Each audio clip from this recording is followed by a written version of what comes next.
As you can see, I'm a prolific breeder.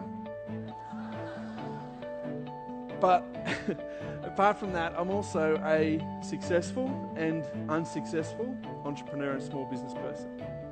I have been far more unsuccessful than successful, but I've had a couple of wins along the way.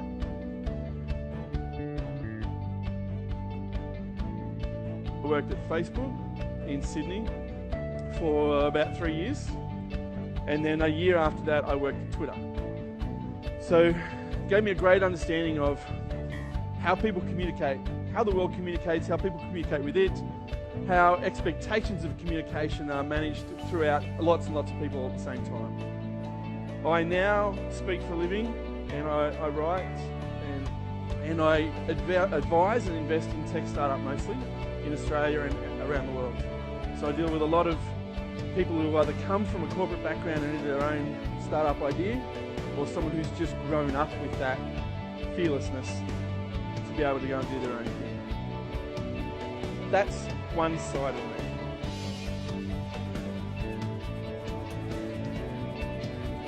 This is also me. I am an addict. I have depression and anxiety. Sometimes that depression is so marked that I can't get out of bed for a day or a week, that I can't physically put my legs over the side of the bed and join the day. I have post-traumatic stress disorder from childhood trauma that's now 30 years old, and I take medication every day for that post-traumatic stress disorder. Otherwise, I have nightmares, horrible, harrowing nightmares every night. And you might wonder how both of those people live in the one body, how both of those entities as human entities live within the same brain.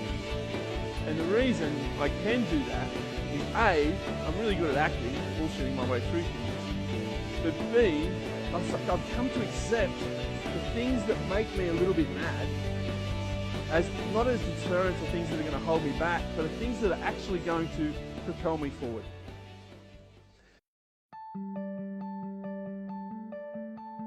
I will always doubt how useful I am to people, how interesting or creative I am, how clever I am, how wealthy I am, how poor I am. How, I will always think that you think I'm something that I'm not, and I'll always try to be something that I'm not. That's how I roll, right? And I think a lot of people who create for a living or who present or put themselves out there or whatever, a lot of people go through this imposter syndrome thing.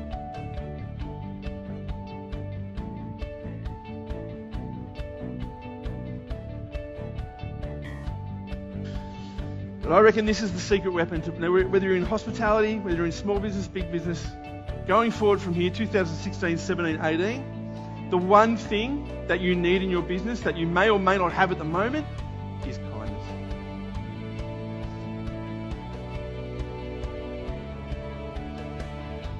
Because kindness underpins everything that's good in business today, and a lack of kindness underpins everything that's crap.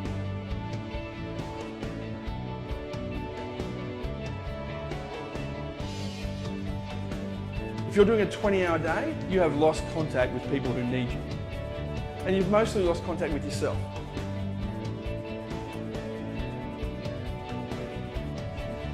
You can't run your business and forget your family and friends and forget yourself. Sure, you'll build a business, and what for? Right? And I think the other thing about kindness, in business especially, is that you will never lose business by being kind. You'll only ever gain it. No one's ever going to complain about your business because it's so bloody kind in there. I wish they'd just stop being so kind to me. They're driving me crazy. Kindness wins.